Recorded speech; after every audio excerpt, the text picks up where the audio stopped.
Hi everybody, Peter here from Underground Reptiles, and I'm going to be going over some basic setup and care for Pacman Frogs.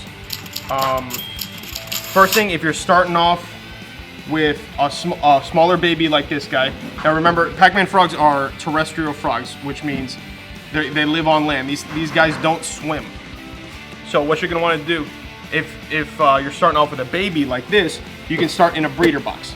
These guys don't need a glass cage until they get a little bit bigger, but you can start off in a breeder box like this. They're really cheap, and then you're going to want to get some substrate.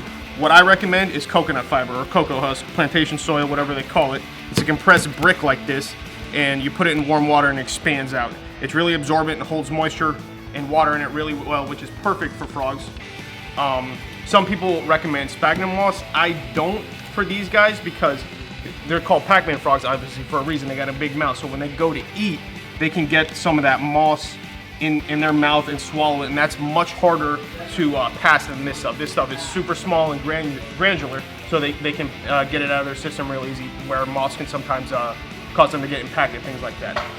You're going to want to do a shallow water bowl like this, something they can just sit in and soak. Again, these guys don't swim. They live on the land. They sit under leaves and mud and super shallow puddles, so they don't swim. You're gonna want to do a nice shallow water bowl like this.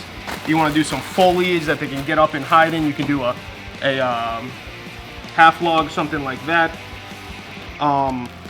Whenever you're doing any frog, you're always gonna want to do either purified water or spring water, something like that. Don't take it right out of the tap. It has chlorine and ammonia, all kinds of nasty stuff in it that we drink, but it's not good for frogs. Yeah, for a guy this size, when they're getting a little bit bigger, you can go into a 10-gallon tank like this, and he could live his entire life in this 10-gallon tank. These guys don't move around a lot. They're ambush predators, so they like to sit, they wait, they hide under leaves, they bury in the substrate, things like that, wait for crickets and whatever they're eating to come by, and they jump out and grab them.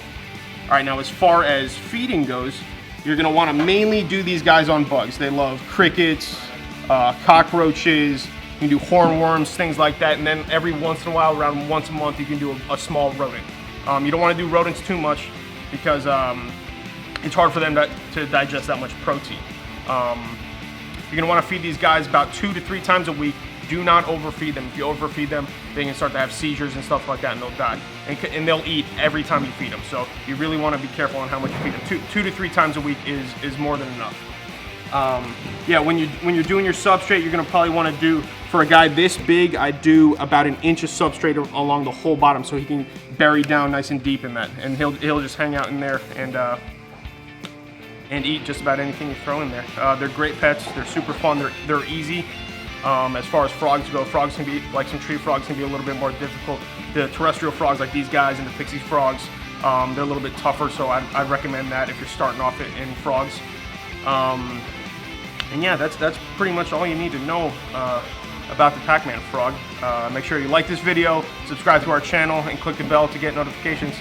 And see you next time.